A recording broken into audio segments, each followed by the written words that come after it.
I'd like to go through each of the 8 phases and get your thoughts on how we can specifically apply them to onboarding, retaining, and inspiring salespeople. Are you up for that? Oh, Alicia, not only am I up for this, I love it.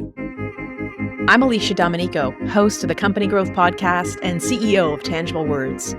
In this limited series, Books to Help You Grow, I'm sharing the books that have unlocked the most ideas for tangible words and our clients. While I recommend these books all the time, in each episode, I'll help you assess if the book will help you grow.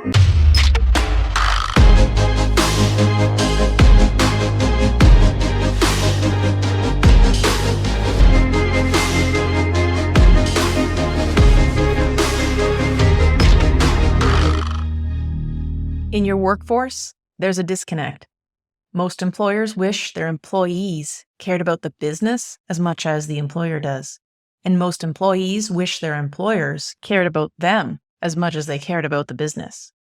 In his new book, Never Lose an Employee Again, Joey Coleman is going to help company leaders effectively onboard employees, thus improving retention and satisfaction. How does that sound as something that you need right now during the war on talent?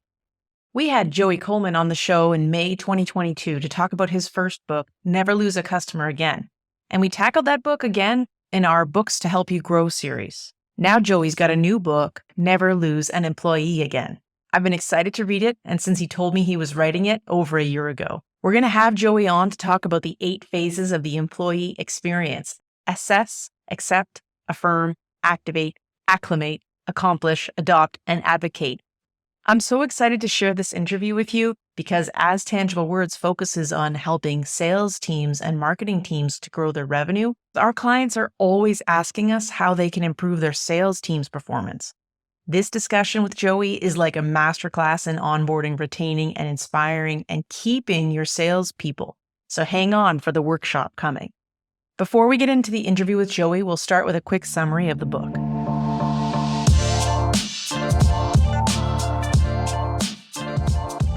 Whether your organization has 2 or 200,000 employees, this book, Never Lose an Employee Again, is for you.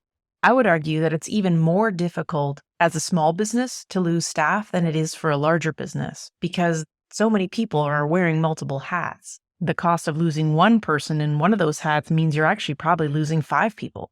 Many of the ideas in this book can be put into place in under 15 minutes with no financial outlay, and that is something that I can attest to in Joey Coleman's Never Lose a Customer Again. And it doesn't take a lot more than creativity and commitment in order to actually deliver on the ideas that he gives you.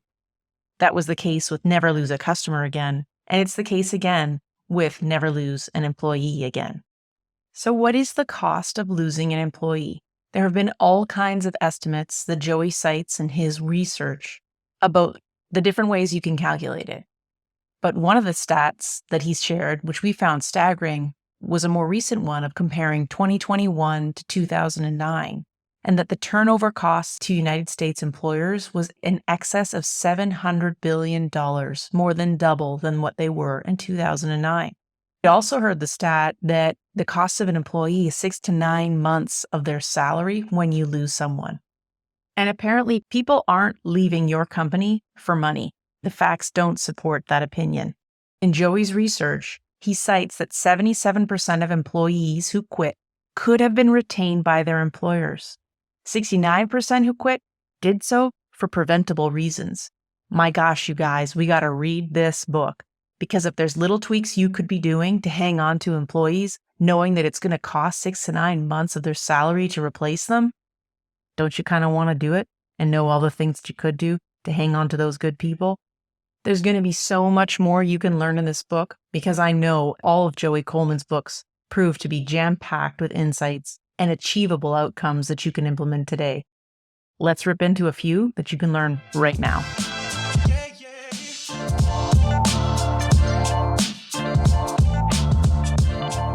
Very excited to have you back on the show, Joey. And thank you so much for remembering us so kindly as you go to release this new book. We had Joey Coleman on the show in May 2022 to talk about his first book, Never Lose a Customer Again. And we tackled that book again earlier this year in our Books to Help You Grow limited series. And now that your book, your new one, Never Lose an Employee Again, is coming out June 17th, we are going to add in this show additionally to that series because we know it's going to be a game changer, just like the first one. Oh, I love it. I am super excited to be back. Thank you so much for having me. And yeah, I'm excited about the new book coming as well and getting the chance to dive in and explore employee experience, something that I think most business owners and business leaders know is important, but find themselves struggling with these days.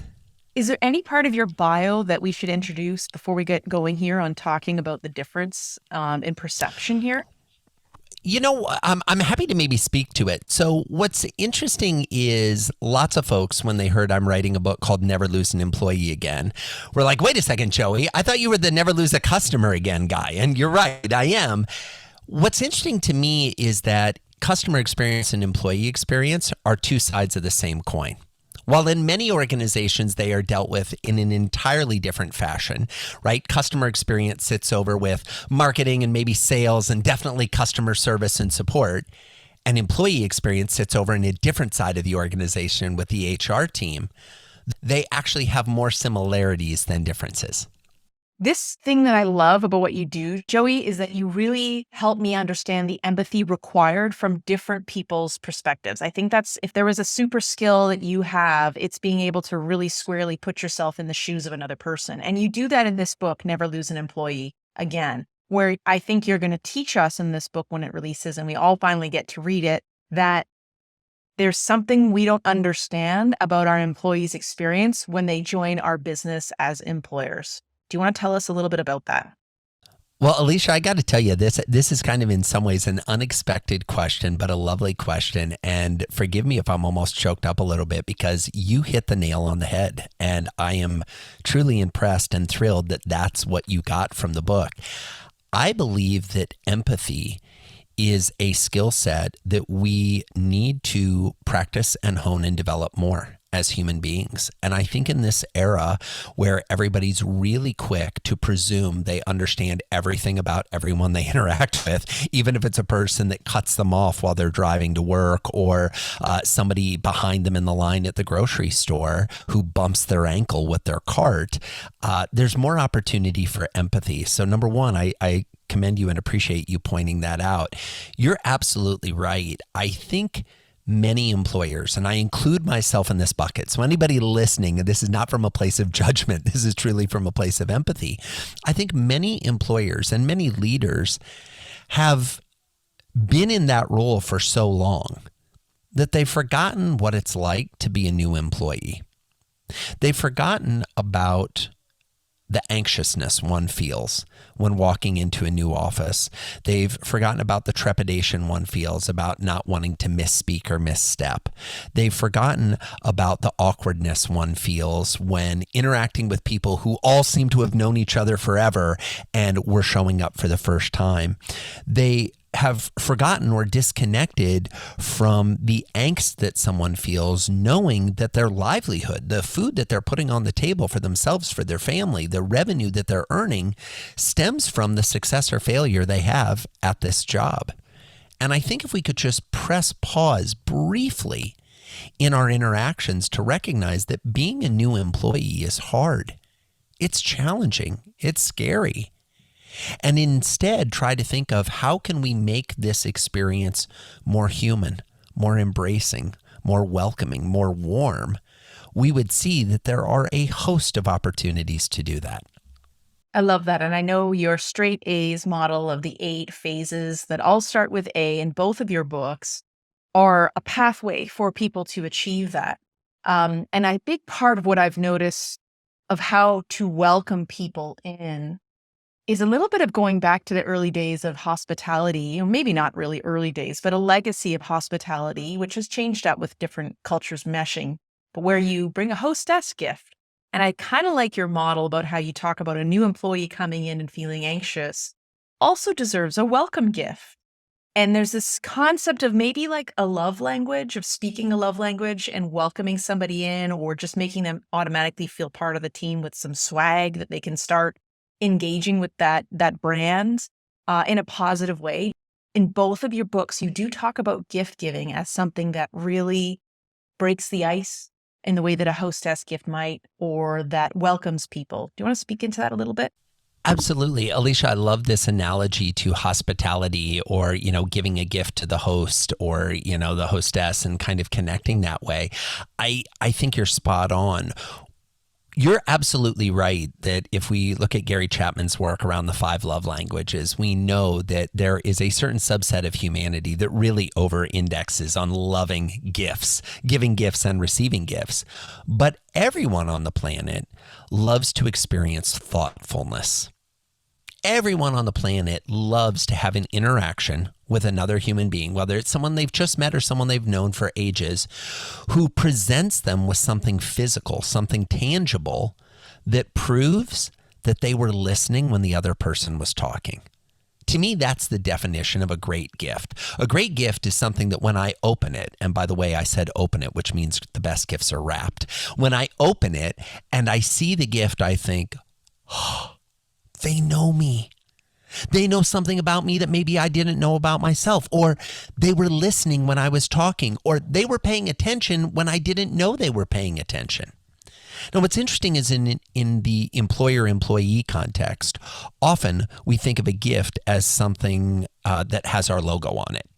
And I'm not opposed to doing that, right? I'm not opposed to promotional products and swag. I just want you to think about the fact that most people who receive your branded item aren't sitting at home right now saying, oh my goodness, if only I had a pen with the logo of the company that mows my lawn on it. Oh, my life would be complete. No, they're not doing that. And it's okay. Doesn't mean you can't put your logo on a pen and give it to people. Just don't think of it as a gift or a present. It's a marketing tool. It's a piece of promotional. Where it changes a little bit in the employee context is it might be the case that giving someone some swag with your logo on it makes them feel like they're part of the team. But be careful if it feels like a uniform. If you're giving someone a shirt that they have to wear to work, that's not a gift, that's a uniform. If you're giving someone a shirt that they can wear when they're not at work, that promotes your brand, okay, we're moving more towards the gift category. But then I would ask, do they really want to be a billboard advertising your brand on their day off? Probably not. Now, the flip side is if that is something that they earn, that they are given a hat with the company logo on the 1-year anniversary. And in your culture, everybody knows that if somebody's wearing the hat, that means they've been there for a year. Now it's transcended the uniform. It's transcended the promotional product to become a marker, a talisman, an artifact of the culture and the connection one has to that culture. And we've seen some really good examples of that. Like Peloton has the Century Club. So you get the Century Riding t-shirt if you do 100 rides. That was sort of one of their legacy things. So you're talking about that transference from being a billboard and feeling like you're doing something for the company versus that there's another element in there of gift giving where it's like it's been earned, or there's like this concept of you're in the club. There's an elitism that might actually be helpful. Absolutely. And it's potentially a marker of your progress and accomplishment. Think about being awarded a jersey on a sports team in high school. You made the team. Think of a letter jacket. You not only made the team, but you performed well enough on the team, consistently enough over time that you, quote unquote, earned a letter. These markers of community, these markers of connection, these markers of progress and accomplishment are something that humans have been excited about for hundreds and hundreds of years. What I think is interesting is we've forgotten how much those tools or those items can be used as a way to show connection, to show affinity. And when the person who's receiving it or wearing it feels like they had to earn it, it changes the relationship that we have with the item. Amazing. And if we're not going to go down the route of earned, then you can do it in the gift of delight, which is tangible words. We've often given gifts like Bluetooth speakers before anybody had a Bluetooth speaker. So now you're getting that thing that you actually really wanted from the brand that you weren't going to go out and buy yourself yet, but they've given it to you. Or we've done like running t-shirts. So everybody exercises. Usually you burn through those shirts pretty quickly. A gift of an exercise t-shirt with dry wicking moisture, or whatever that technology is a good gift because it's doing something else in your personal life than you maybe wouldn't have thought to do for yourself. Yes, so true, Alicia. And I think what's interesting about if I can play off the running t-shirt, if you have somebody in your organization that you absolutely know never runs, don't give them a running t-shirt. So that's the difference, I think, in many organizations. They think, well, we're going to come up with one gift that we give everyone. I understand that makes it easier. I understand that sometimes can make it cheaper. I understand that means you can go buy a bunch of them and have them in the storeroom so that you're ready at a moment's notice gift. But we see this at the holidays, often with corporation gifts to other clients. Yes, another fruit basket. Yes, another bottle of wine given to the person who doesn't drink. Yes, another piece of promotional swag. What I like to do is say, I'm not opposed to giving the same gift to everyone, but you get a completely different level of experience when you give a more personalized gift to everyone. So, for example, the runner gets the running shirt because you know that's the hobby, the thing they like to do outside of work. If someone else on your team really loves going to the movies, giving them a gift certificate for 10 free movie passes is going to be a much greater impact than giving them the running t-shirt. In fact, going on eBay and finding a movie poster of their favorite movie signed by the director or the producer or one of the actors or actresses in the movie would be an even better gift to give them. Because again, the best gifts prove to the person that you were paying attention to what matters to them. I love all these ideas. I think there's a lot the listeners can take away from this concept. But I mean, Joey, let's go back to this concept that you're an expert in customer experience. How did you make the jump to employee experience? I want to get the soundbite on that. Well, early on, I recognized I've been doing customer experience work for about 20 years, and I realized early on that you can't ask your employees to deliver a remarkable customer experience unless they have context for what one is. Most employees haven't experienced a remarkable customer experience in the brands they interact with. So where are they supposed to get that? Well, they can get that from us. They can get that from their employer.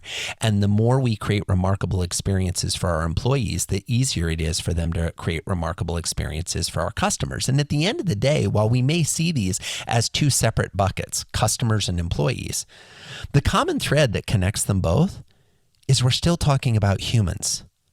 I don't care whether you're a customer, an employee, a vendor, a friend, a significant other, a child, a parent, you're still a human. And the same drivers, the same psychological elements, the same emotional wants, needs, desires cut across cultures, cut across demographics.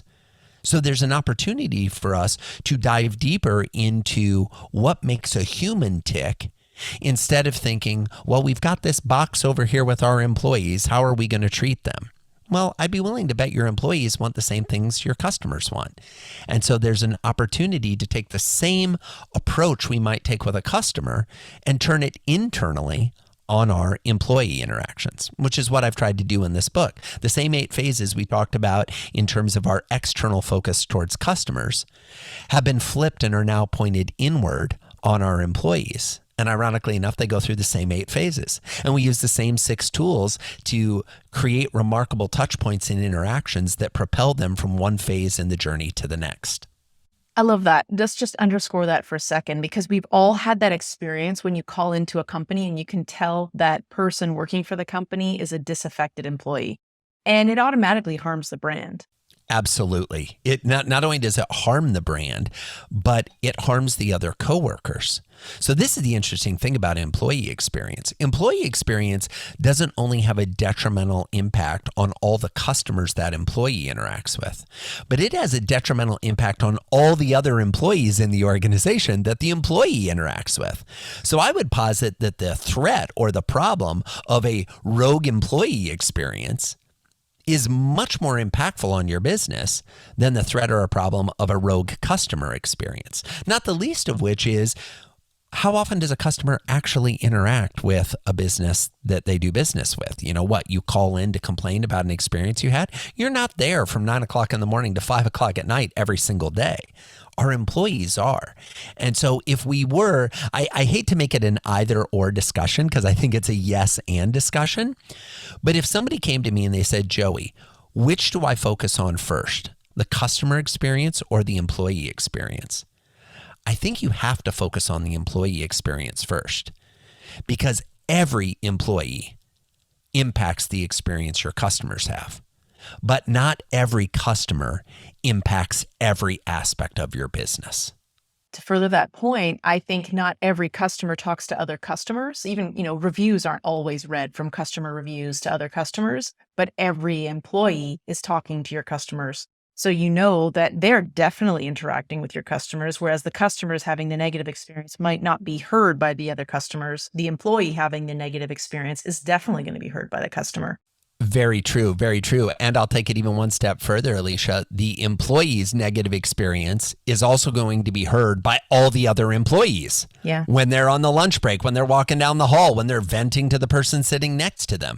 So it really does have a greater magnitude in terms of its impact and reach. Yeah, absolutely. And that's that, we've become so much more aware of workplace culture, and so many more business leaders are really focusing on workplace culture. And we talked a lot about it in our traction episode, looking at how do you get a handle on your workplace culture? How do you understand what's being said about you? And traction gives a great model for that too. But I want to go into talking about your model for the 8 A's in a second. And I'd like to, if you're willing, to do a little workshop. But I want to keep in mind in all of our examples that Tangible Words for years was an anomaly in being and having a remote office and remote employees. But so many more remote offices are working together now and collaborating across visual spaces. And I notice for example, your Lego example where you talk about using some kind of a touch point where people can come and build things together. Does that same model of everybody feeling comfortable and doing similar steps of the 8 A's work across the online office space as well? Oh, not only does it work, Alicia, I would posit it's even more important because we don't have the in-person physical proximity and energetic exchange that occurs when we're in the same space. We need to transcend the digital connections and try to create that for those folks out in the world who are working for us remotely. It's interesting. I recognize that some of the folks listening may already have employees that are operating remotely. They may not. But what I know for a fact is that sometime in the coming years, if you don't have remote employees, you will. And if you have some now, you're going to have more in the future. This is the trend. This is where we're going. It's kind of like saying, there was a time, and I realize I'm dating myself here, so forgive me, Alicia, but, there was a time where having a computer at work was rare. Only 1 or 2 people in the office had computers on their desk. Now, if you walked into an office and someone didn't have a computer, you'd wonder what was wrong. Like what? I don't know that I can trust this place. Should I give them my business? They don't have a computer. They don't have an iPhone. They don't have an iPad. They don't have, a tablet of some type. They're not connected. So I think we're going to have more digital. We're going to have more remote. And to counter the aspects of those 2 truths that take us away from empathy and away from connection and away from our humanity, we need to counterbalance them with more analog interactions, more emotional interactions, more physical interactions. Not to say that there isn't an upside to the digital, but let's not embrace it at the expense of all analog interactions. Awesome. Okay, well, let's do a little bit of a workshop through your model here of the 8 A's and help everybody get straight A's. At Tangible Words, we help companies improve their sales and marketing operations, and our clients often ask us about how they can more effectively hire and train their salespeople. So if it's okay with you, I'd like to go through each of the 8 phases of the employee journey and get your thoughts on how we can specifically apply them to onboarding, retaining, and inspiring salespeople. Are you up for that?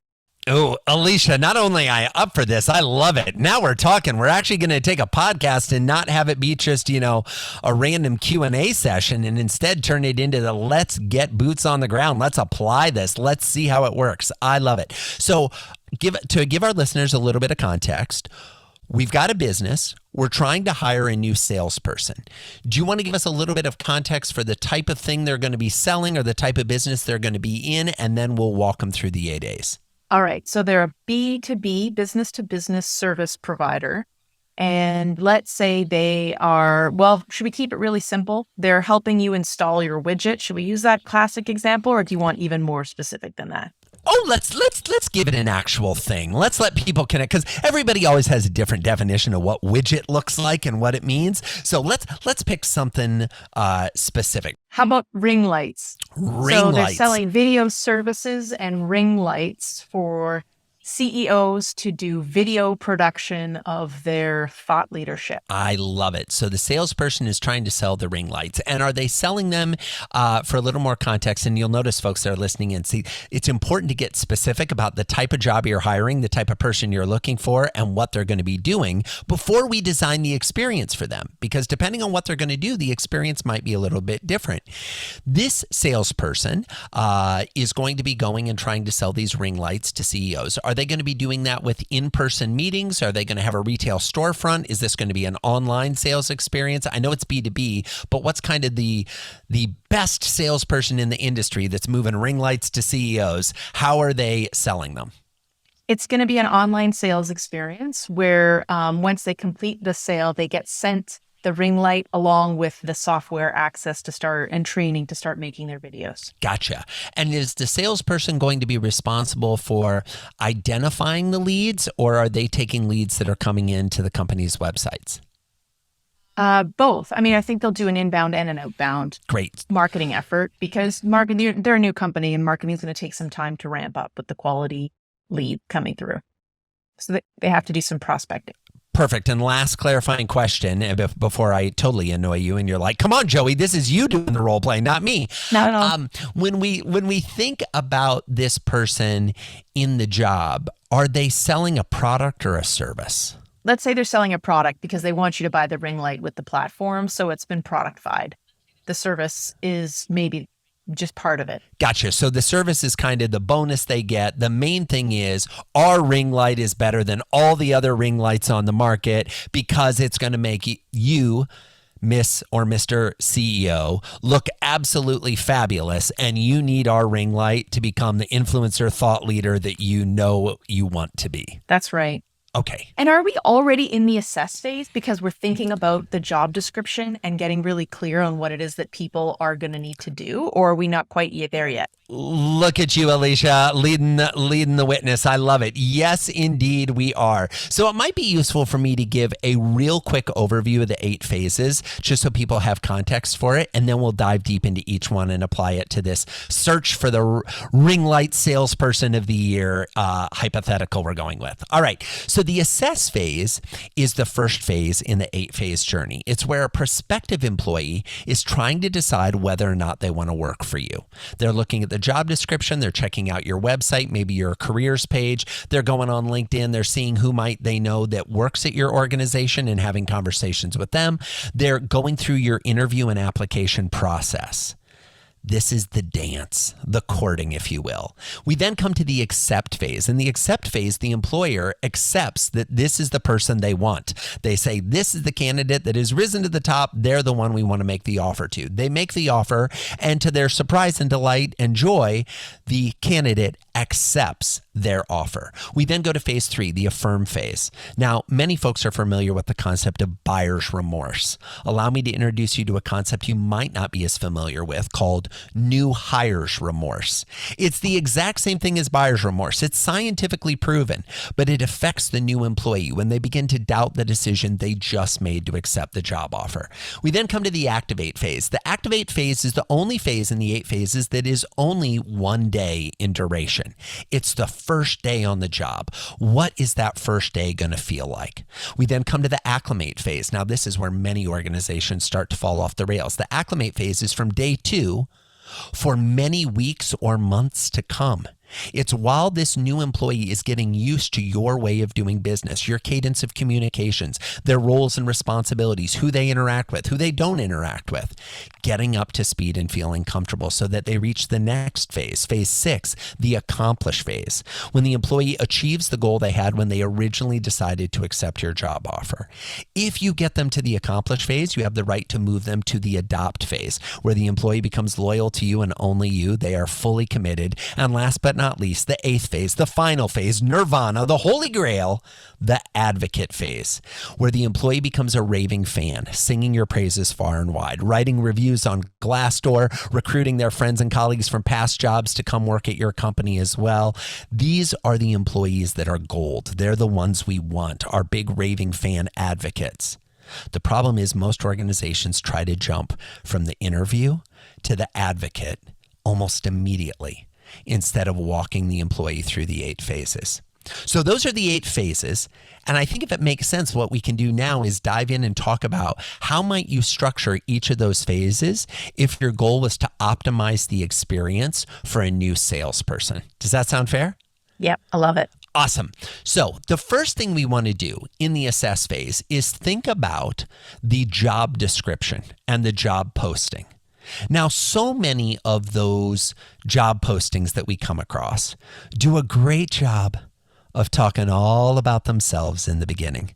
Let me tell you about our company history. Back in '04, we were founded and we by 2 young kids fresh out of college who had a vision that ring lights would be the answer to all CEOs' problems. They were influencers. And you're just like, blah, blah, blah, blah. What is the gig for me?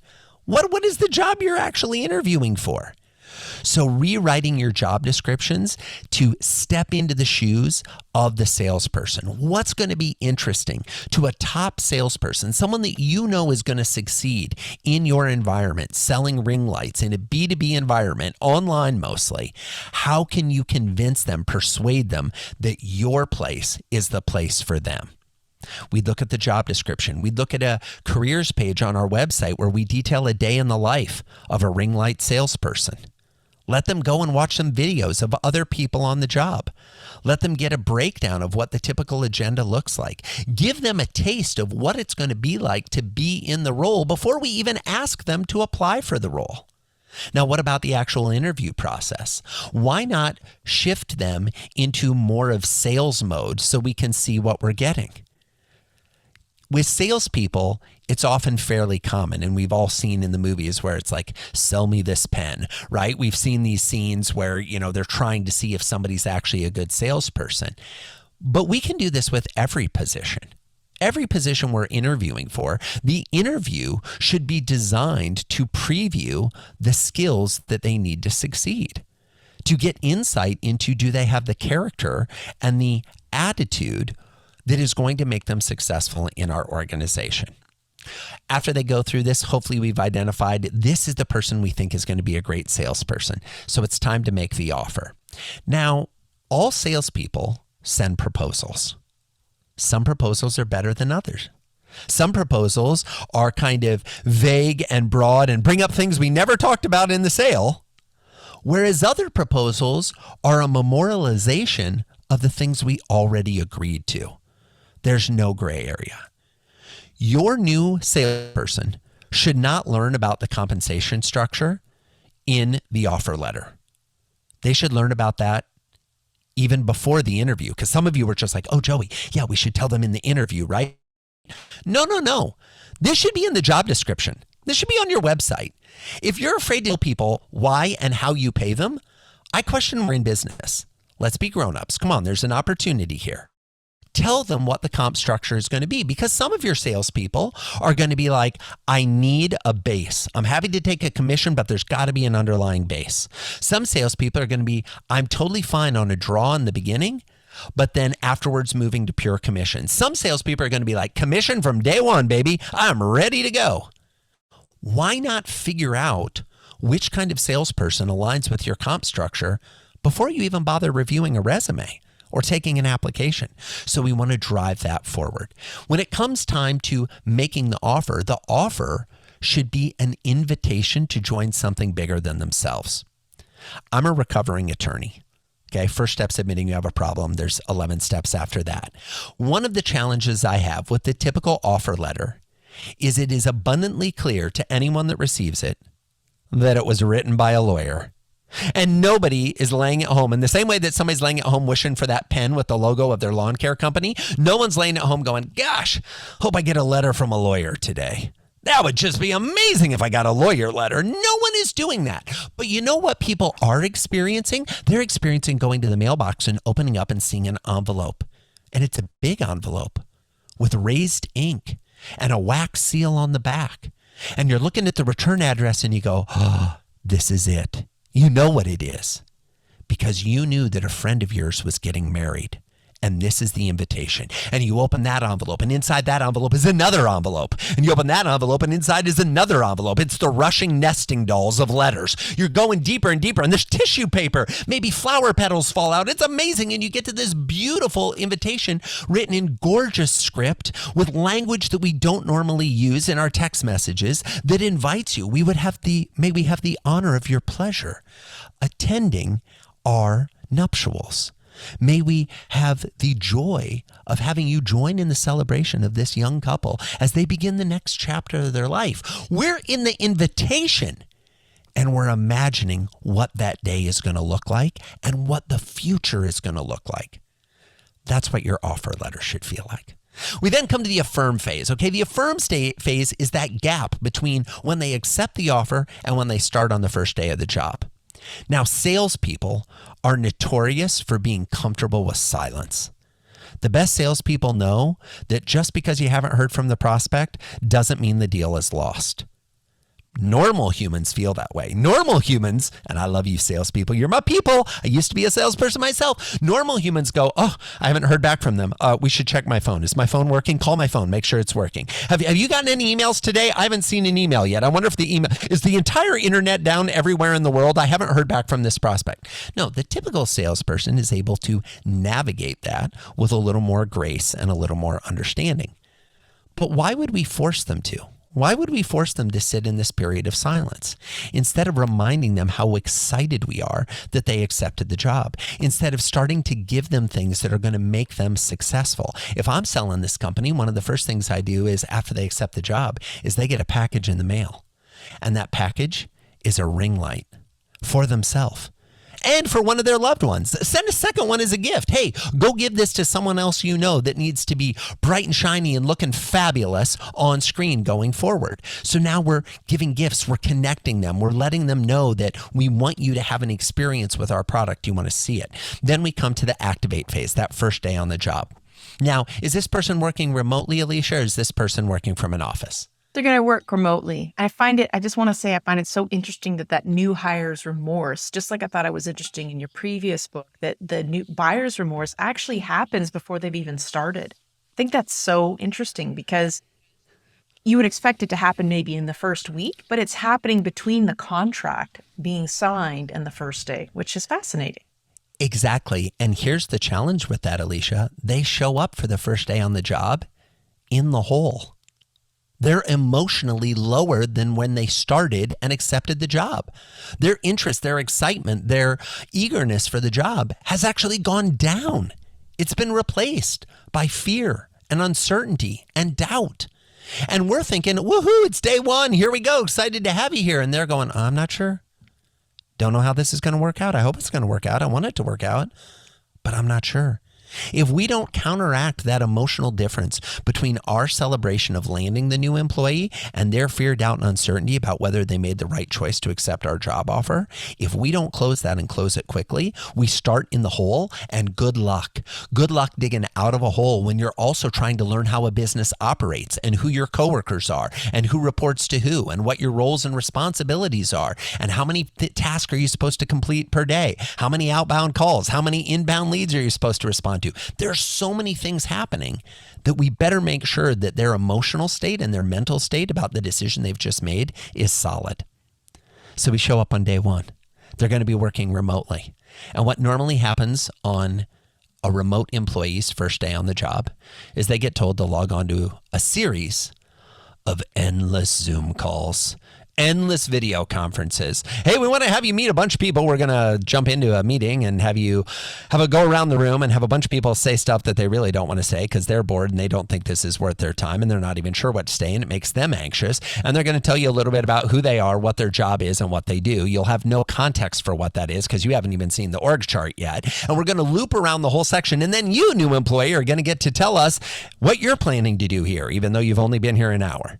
Then after we're done with that, we're going to end that call. call, you're going to go on to another call. And this time you're going to be on with the head of HR, who's going to walk you through the policies manual. This is going to be exciting. You're going to learn all about how to harass. I mean, not harass your coworkers. You're going to learn about all the rules of things you can and can't do. And it's probably going to be read to you. Why? Because you're an adult who somehow doesn't know how to read, but the head of HR would rather click you through a 78-slide presentation so that they can tell the lawyers that they literally put it in writing in front of your eyes and that you signed off on it at the end. They'll probably also have some beautifully embedded videos about how to do harassment in the workplace. I mean, not do harassment in the workplace, that were filmed in the 70s and it made no sense then and certainly have no relevance now. After that, we'll say, and now go take your lunch break. And you'll log off for the first time in hours. And you'll think, why am I here? Don't you think so much of that happens because we use conversation, we use meetings, a lot of the time just because we're disorganized and we haven't put a lot of thought into what should have happened? So true, Alicia. I mean, I think most employee experience is the default of lack of thought. Because if we actually consciously thought about what we're doing to our employees, we'd realize pretty quickly that it's a hot mess. I mean, the reason I imagine that analogy resonated with some of you listening of me kind of walking through that first day on the job is you've had that first day on the job. You've been there, done that, got the t-shirt, and it wasn't fun, and it wasn't an experience, and it wasn't remarkable. I often like to think in the activate stage, that first day on the job, I like to anchor in to the classic country western song by the amazing Bonnie Raitt, Give 'Em Something to Talk About. See, my goal at the end of the first day is to have my employee go home to their significant other, their loved one, their family member, their spouse, their children, their roommate. And the first question they're going to be asked is, how was your first day on the job? And I want them to have a good story to tell. I want them to be able to share, you will never believe what happened, and then say something good, as opposed to the, you will never believe what happened. We watched videos from the 70s, right? You want to make it interesting. You want to give them something to talk about. So the salesperson now, let's pretend they had a positive experience. They actually met with the top salesperson in the company who said, in my 8 years here, I've learned 3 things that help me close deals faster. I'm going to share with you everything I know. In fact, I'm recording this. In fact, I made a little pamphlet, a little handout with some checklist. And in fact, if you're interested, would you like to sit in on a call with me later this afternoon and watch how this works? And then when you sit in on the call, they don't just introduce you as the weird person who's on the screen watching. They engage you in the conversation in things that you know. So not things about the product, because how would you know about the product on your first day? But things like, hey, let's pretend that the person who's selling is Sandra, the salesperson, right? This is the new person we've hired. Hey, Sandra, today's Sandra's actually first day on the job. She's joining us here. I thought maybe it'd be fun to have Sandra share a story about why she got into sales in the first place and why she was excited to work here. Sandra, what do you think? Now, obviously, you would prep Sandra before that. And now Sandra's sharing that with the prospect and feeling connection. They're feeling they matter. They're feeling like their voice is heard. And it's day one. People want something to contribute, right? Yes. Like, I think that's what you're saying is like they want to be able to contribute. And that sort of old cliche of talk about the weather as your way in to build rapport is done and tired. And we all don't have the same weather anymore when we're working in a remote world. But this sort of story of allowing you to build relationship with somebody else in the company is affirming for you to be able to see that you can contribute, you can fit in. These are your people. Absolutely. And here's the interesting thing. Some people listening might go, Joey, you're putting this person in front of the client on the first day or in front of the prospect on the first day. That feels like it's putting a lot of pressure on them. Not if they're a salesperson. If they're a salesperson, they better be ready for that. I better have tested for that and screened for that as part of the interviewing process. Now, the practical reality is if they're our accountant, yes, you do not want them on the sales call. Do not do that. That's why I say we need to think about the employee and the position we are filling when we're designing the experience. We need to build it around what's going to work for them. So now we come to the acclimate phase, phase 2, or day 2 rather, right? Here's the interesting thing about day two. In almost every organization on the planet, there is someone who's responsible for day one. In almost every organization on the planet, there is no one responsible for day two or 3 or 5 or 10 or 20 or 50 or 100. Who in your organization is going to hold that new employee's hand? Literally and figuratively. Who's going to teach them the ropes? Do you have a buddy system? Do you have a program?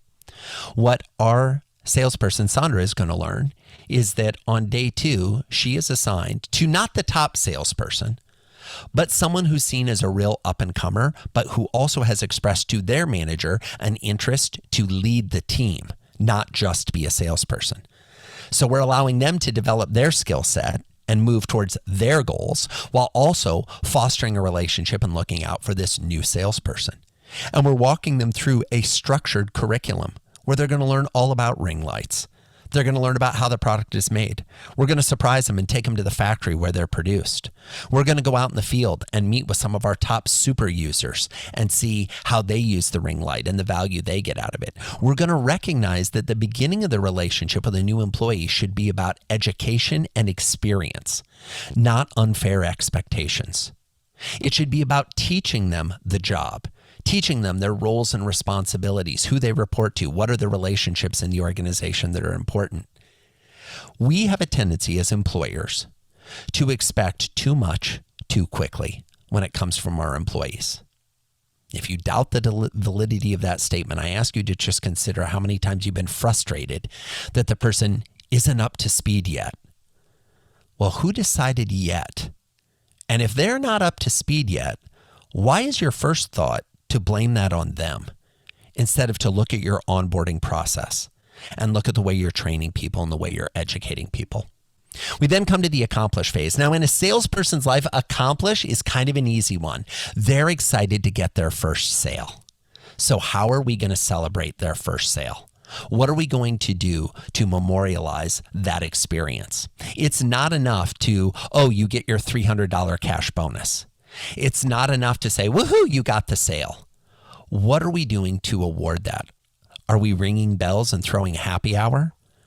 Are we having a bunch of balloons delivered to their door if they're working remotely?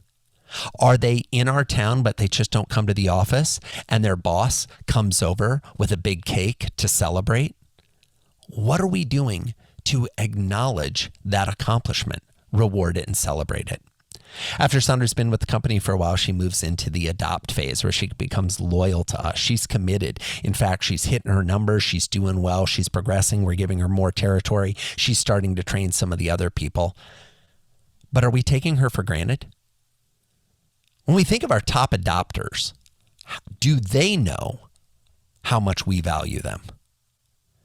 What I often see when I talk to CEOs is they'll say to me, I had a CEO not the other day say to me, it's like, Joey, one of my team members came up and she said, I don't know if you know, but today's my 7th anniversary. I've been here 7 years as of today. I appreciated the CEO's honesty when he shared with me, Joey, I had no idea. Now, on one hand, we could look at that and judge it. But as we go back to our conversation about empathy at the beginning of this conversation, instead, I'd like to get curious. I'd like to say, okay, why didn't you know that? Probably because you were busy running the company. Probably because you're taking that person for granted. Probably because they're a great employee. None of these things are bad. There's just all the practical realities of the life we're living. So what are we doing to acknowledge our adopters and to celebrate them? And if we get these loyal adopters, we then have the privilege of transitioning them to become advocates. So when an employee goes on Glassdoor, like Sandra does, and writes a review about how great it is to work here, do we acknowledge her? Do we thank her for that review? When we have an open position for a salesperson in Australia, and Sandra connects us to her college roommate who's now living in Australia and would love to work for the company, do we give some type of perk to Sandra? More importantly, do we keep her posted about what the interview process is for Damien over in Australia as he navigates through after being referred by her? Is there an opportunity that if Damien gets hired, that we reward both of them by saying, you're friends, you haven't seen each other in years, want to meet halfway in Hawaii for a week-long adventure paid for by the company so you can get to reconnect with each other? When we have advocates, they're worth our investment. They're worth going above and beyond. All our employees are worth it. But if you're the kind of person that crunches the numbers and says, well, I don't want to spend too much too early. If you're going to overspend on your adopters and advocates. They've run the gauntlet. They're your most valuable people, and they deserve to feel that you appreciate them as much as I know you do. The amazing thing, though, too, is that, in sales, people have this turnover or this expectation of turnover that, you might carve out all the business you can possibly do or feel like you can grow in a company and you leave at 18 months. Maybe the metrics weren't clear or you get fired within 18 months. But I actually think what you're advocating here is that the company actually owns almost all responsibility for keeping that employee, even in the title, right? Never lose another employee again. And then yet you acknowledge that when life changes and people move on and you have to naturally part ways because of whatever, you still keep those people advocating for you, even if they no longer work for you. You've done so right for them the whole way through that you've built that relationship long term. And now they help you recruit other people, even if their life has taken a turn and they're now working somewhere else. Absolutely, Alicia. Here's the thing. I think, at the risk of making a gross analogy, I think all employers need to start thinking a little bit more like college football coaches. Now, hang on, friends. Let me explain this. When a college football coach recruits a player to come play for their university or their football team, they know that at most, that player is going to be there 5 or 6 years. At most, even if we're counting red shirts and injuries and it takes them a little bit longer to get their degree or whatever it may be, 5 or 6 years at most. Their best players are going to leave after 3 because they're going to go to the NFL. Do those coaches get upset when their players leave? Do they stomp their feet and say, oh, I can't believe this person left us. They went on to the NFL. Oh, they should have stayed for 2 more years. No. What the best coaches do is they invite them back to speak to the new recruits, to come into the locker room and talk to next year's team. Your business is the same way. People who have been there and succeeded should be on a loop to come back and be guest presenters. You should invite them to your happy hours, to your annual party. They should continue to be part of your community. Why? Because when did we decide that you're not part of the team after we quit paying you? If you're part of the team, you're part of the team. If you're part of the story, you're part of the story. There's a huge opportunity for us to maintain those relationships, maintain those connections, not only because it feels good and it's fun and it's the right things to do as humans, but if you're more motivated by dollars and cents, it helps you grow your business. It helps you find other employees. It helps you find other clients. It helps you reaffirm your standing in the marketplace and your brand reputation. I'm a big fan of the fact that the best companies in the world have amazing alumni networks. McKinsey and Company does this really well. They say that they are thrilled that there's a little bit of McKinsey in a lot of different companies in the world, because they say it is, once you're part of McKinsey, you're always part of McKinsey, even if we're not paying you anymore. It's amazing what you're saying, because it really shows that we put the emphasis in the wrong place of thinking, well, we're not paying you anymore, or we haven't started paying you yet, so we don't need to invest in you. But when you think like you do about your customers, that once you're a Tangible Words customer, you're always a Tangible Words customer, so we'll always be here to take your call and answer your questions, and you start creating that long-term relief, a light goes off, and the fear of leaving, the fear of failure, the fear of being let go is transformed into a feeling of trust, because you know that you're both going to be focused on helping each other grow, even if your personal situation changes somehow, or acknowledging that mistakes will be made. Ultimately, you're also taking away the fear from the employer, who's going to be like, oh, you've left us? Now I'm really upset. Instead, think like the football coach, so you can be like, oh, I've done my job. I've helped you go up in our organization and out of that role, or up and over to another organization.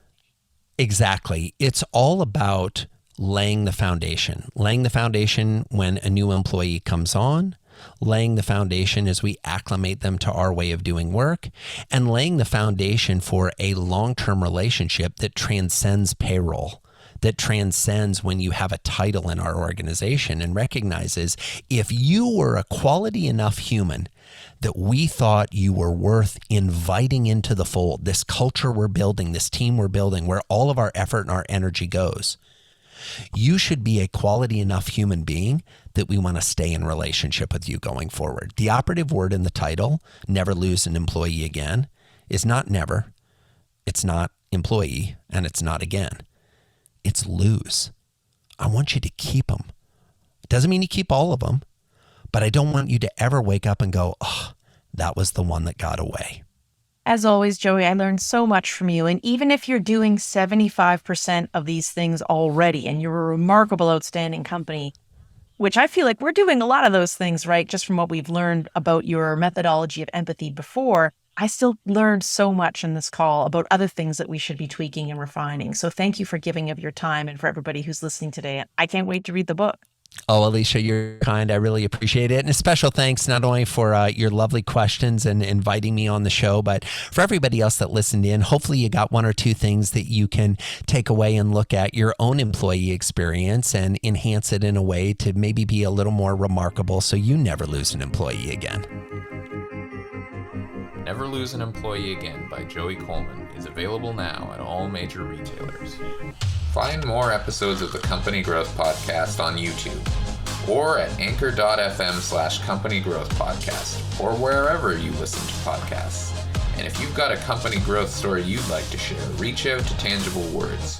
We'd love to hear your story and use it to inspire others to beat their own company growing pains. Until next time, thank you for listening to the Company Growth Podcast.